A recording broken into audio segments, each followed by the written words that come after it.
जय माता दी, हर हर महादेव, जय माँ काली।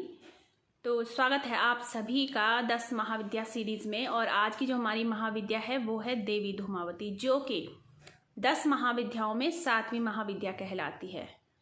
मैं पहले ही बता दूं कि आगे जो भी मैं बताने वाली हूं वो किसी भी प्रकार से किसी के ना तो भावनाओं को आहत करने के लिए है और ना ही किसी की जानकारी को गलत ठहराने के लिए है।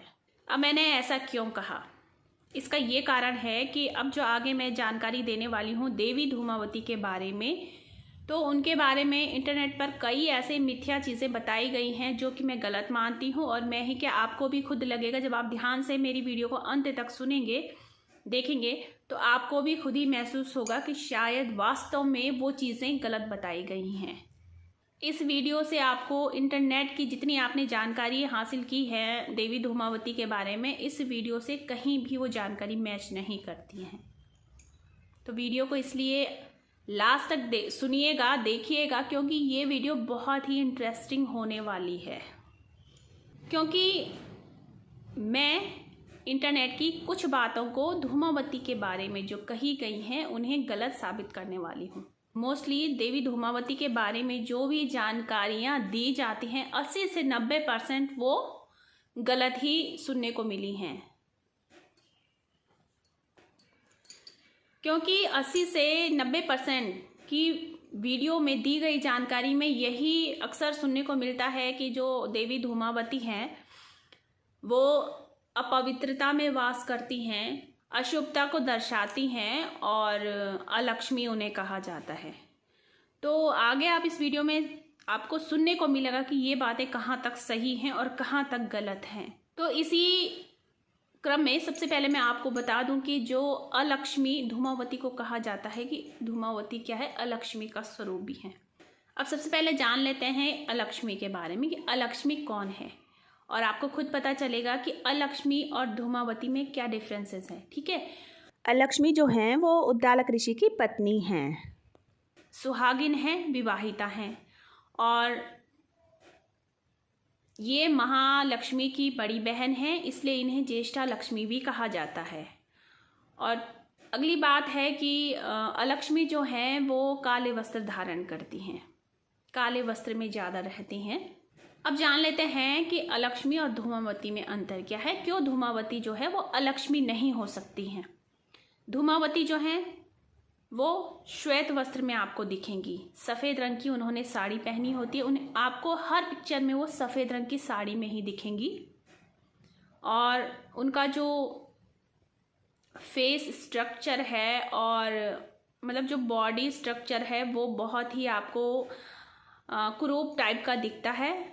ठीक है, पिक्चर्स में आपको वो बूढ़ी दिखेंगी, उनका स्वरूप अक्सर बूढ़ा होता है, यानी उनकी त्वचा जो दिखाई देती है पिक्चर्स में वो बूढ़ी दिखाई गई है।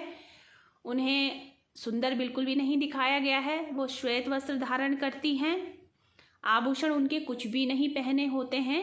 एक तरीके से वो पूरा जो उनका स्वरूप होता है वो एक विधवा स्वरूप में दिखाई देती हैं। हर पिक्चर में आपको उसी रूप रंग में वो दिखेंगी। और जो इनका स्वयं का वर्ण भी है वो भी धुएं की तरह है। धूमावती यानी धुआं, धुएं की तरह इनका फिगर का जो वर्ण है वो धुएं की तरह है। अब आपको अंतर स्पष्ट हो गया होगा कि अलक्ष्मी जो हैं वो काले वस्त्र धारण करती हैं, धूमावती श्वेत वस्त्र धारण करती है। अलक्ष्मी जो है वो आभूषणों से सुसज्जित रहती है, लेकिन धूमावती देवी के कोई आभूषण नहीं होते हैं। अलक्ष्मी जो है वो विवाहिता है, लेकिन धूमावती को विवाहिता नहीं दिखाया गया है। वो अविवाहित आप उन्हें कहें या फिर वो एक विधवा के स्वरूप में दिखाई देती हैं। देवी अलक्ष्मी जो हैं वो सुंदरता को भी दर्शाती हैं साथ साथ। भले ही वो अलक्ष्मी है लेकिन उनकी जो स्ट्रक्चर है, बॉडी स्ट्रक्चर जो है वो एक सुसज्जित तरीके से है। लेकिन धूमावती जो देवी हैं हमारी, उनका जो बॉडी स्ट्रक्चर है वो बिल्कुल भी सजीला नहीं दिखाया गया है। उन्हें एक वृद्धा की अवस्था में दिखाया गया है, यानी उनकी जो चमड़ी है, उनकी जो त्वचा है उसको बहुत ही विकृत तरीके से उसमें पिक्चर्स में दिखाया गया है। हर पिक्चर्स में, यानी धूमावती की जितनी भी तस्वीरें आप देखेंगे सब में धूमावती की श्वेत साड़ी ही पहनी होगी और बॉडी स्ट्रक्चर जो होगा वो थोड़ा कुरूप जिसे हम कह सकते हैं उस टाइप से आपको दिखेगा। अब अलक्ष्मी जो हैं वो निचली ऊर्जाओं से रिलेट करती हैं। निचली ऊर्जाओं से मेरा अर्थ है कि आसुरी शक्तियाँ जो होती हैं उनसे ज़्यादा रिलेट करती हैं। जैसे होता है ना हमारा तीन लेयर है, हमारे ब्रह्मांड की 3 लेयर है, यानी कि स्वर्गलोक, मृत्युलोक और पाताल लोक। ठीक है, तो वो ज़्यादा पाताल लोक से रिलेट करती है, जबकि धूमावती जो है वो स्वयं आदि शक्ति का रूप है और बहुत ही तीव्र ऊर्जा है। देवी धूमावती क्रोधित स्वरूप में हर समय रहती हैं। ये बहुत ही प्रचंड उग्र शक्ति हैं। देवी धूमावती अक्सर वृद्धा के रूप में ही आपको दिखेंगी, सुंदरता से कोसों दूर। इनका सुंदरता से दूर दूर तक कोई भी नाता नहीं आपको दिखाई देगा। इनका जो वाहन है वो है कौवा, और कुछ हद तक इस कारण से ये शनिदेव से भी कहीं ना कहीं अटैच हैं। और इन्हें जगाने के लिए आपको ज़्यादा मेहनत नहीं करनी पड़ती, ये केवल आपके भाव से ही जाग जाती हैं। ये इतनी तीव्र ऊर्जा हैं, इतनी तीव्र शक्ति हैं कि आप इनके प्रति मन में केवल कुछ भी ना कीजिए, आप मन में केवल सच्चा भाव भी अगर इनके प्रति आप पैदा करेंगे तो ये उतने से ही जाग जाएगी। इनको जगाना कुछ हद तक गलत भी होता है, क्योंकि ये ऊर्जा जो है ये बहुत ही तीव्र ऊर्जा है। क्योंकि देवी छिन्नमस्ता, भैरवी और धूमावती ये तीन ऐसी देवियां हैं जिनके की कोई भी साधना सौम्य रूप में है ही नहीं। इनकी जो भी साधना होती है उग्र में ही होती है, क्योंकि ये जो 3 शक्तियां हैं ये पूर्ण तरीके से तांत्रिक शक्तियां हैं, और वो भी बहुत अति उग्र, जिसको कहते हैं ना अति से भी अति उग्र शक्तियां। अब यहाँ ये समझना भी आवश्यक है कि साधना और पूजा में क्या अंतर है। इनकी साधना और इनकी पूजा में क्या अंतर है। इनकी ही क्या किसी भी सौम्य या फिर उग्र शक्ति की साधना और पूजा में क्या अंतर है।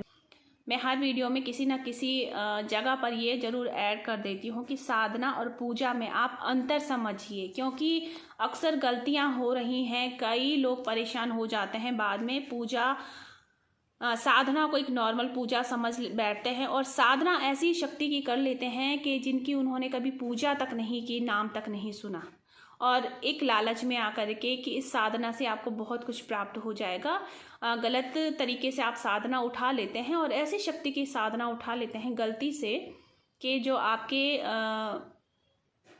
कंट्रोल में नहीं होती हैं, यानी जिसके लायक आप होते ही नहीं हैं। यहाँ पर पूजा का अर्थ होता है अपनी भक्ति, अपनी आस्था को देवी के या उन देवता के चरणों में समर्पित कर देना जिनकी क्या पूजा कर रहे हैं। ठीक है, यानी यहाँ पर खुद की आस्था को समर्पित करना पूजा कहलाता है। और साधना वहीं पर, साधना किसे कहते हैं? साधना का अर्थ है कि आप जिनकी साधना कर रहे हैं उनको अपने अंदर प्रवेश करवा रहे हैं, उनकी ऊर्जा को अपने अंदर प्रवेशित कर रहे हैं। ठीक है, तो ये साधना कहलाती है। यानी कि साधना आप कर रहे हैं, जिन देवी देवता की आप साधना कर रहे हैं, आप उनसे कुछ सीखना चाहते हैं, और जब कुछ सीखना चाहते हैं तो वहाँ पर आपकी परीक्षाएं भी होंगी, आपके टेस्ट भी लिए जाएंगे, आपको रिजल्ट भी दिया जाएगा। ठीक है, तो ये होती है साधना। यानी कि आप अपने अंतरात्मा के द्वार खोल रहे हैं उस शक्ति को प्रवेश करवाने के लिए। फिर वो शक्ति आपको परखेगी कि क्या आप उसके लायक हो या नहीं। ये होती है साधना। और खास करके जो उग्र साधनाएं होती हैं, इनमें सदैव ही ऐसी चीज़ों का प्रयोग किया जाता है जो कि कुछ लोगों के लिए वर्जित होती हैं। जैसे कि शराब ले लीजिए आप, और मांस ले लीजिए, नॉनवेज वगैरह, इनका साधनाओं में इनका प्रयोग होता है। जो उग्र साधनाएं होती हैं उनमें इनका प्रयोग होता है। और रक्त आदि भी समर्पित किया जाता है साधनाओं में, जो उग्र साधनाएं होती हैं। मैं सिर्फ उग्र साधना की बात कर रही हूँ। उग्र साधनाओं में मांस, मदिरा, रक्त और कई ऐसी चीज़ों का प्रयोग किया जाता है जो कि कई लोगों के लिए वर्जित भी मानी गई है। लेकिन पूजा पूर्ण तरीके से सात्विक होती है। अब देवी धूमावती की साधना अगर आप कर रहे हैं, तो अगर आप इनकी साधना कर रहे हैं, ठीक है, तो आपको हर तामसिक चीज़ का प्रयोग करना होगा, जो आपको उस समय आवश्यकता पड़ेगी। बिना तामसिक वस्तुओं का प्रयोग किए आप साधना पूर्ण नहीं कर सकते। वहीं आप देवी धूमावती की पूजा कर रहे हैं तो पूजा आपको पूर्ण सात्विक रखनी होगी। यहाँ तक कि आपको लहसुन प्याज का भी परहेज रखना होगा। ये होती है पूजा, ठीक है। अब इनकी आइकोनोग्राफी की बात कर लेते हैं। इनके बहुत सारे रूप बताए गए हैं। इस तस्वीर में आप देख सकते हैं कि देवी की जो ब्रेस्ट है वो सैग दिखाई गई है बहुत ही।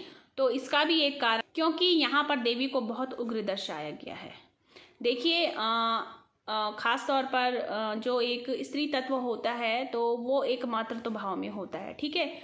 और किसी भी देवी की जो माँ की जो ब्रेस्ट होती है वो होती है पोषण का प्रतीक, यानी वो एक बच्चे का पालन पोषण करती है। लेकिन यहाँ पर देवी का जो स्वरूप दिखाया गया है वो दिखाया गया है कि देवी किसी का पोषण नहीं कर रही, ठीक है। वो पोषण नहीं कर रही, यानी कि वो जो ऊर्जा है वो पोषण करने वाली ऊर्जा नहीं है। क्योंकि मैंने अभी भी कहा कि धूमावती यानी धुआं, और धुआं वहाँ उठता है जहाँ पर आग होती है। जब आग होगी तो धुआं जरूर होगा। और आग अक्सर कहाँ होती है, अगर आप पैरानॉर्मल तरीके से इसको रिलेट करें तो शमशान में, ठीक है। तो यहाँ पर जो देवी को दर्शाया गया है वो एक शमशान वासिनी के रूप में भी दर्शाया गया है। अब नॉर्मली जहाँ पर धुआं होगा वहाँ आग होगी, उसी तरीके से जहाँ धूमावती देवी होंगी वहाँ उग्रता होगी ही होगी, क्योंकि धूमावती जो है वो एक धुएं को भी दर्शाती हैं। क्योंकि देवी धूमावती जो है वो सत्य की पराकाष्ठा को दिखाती हैं, यानी कि एक अटल सत्य है कि जीवन का अंत हो जाना, मृत्यु हो जाना। ये मृत्यु जो है वो अटल सत्य है। मृत्यु के बाद जो आत्मा धुआं बन करके, देखो कुछ तो बन गई राख, ठीक है। तो ये राख और धुएं का जो मिश्रण है यही धूमावती देवी की ऊर्जा है।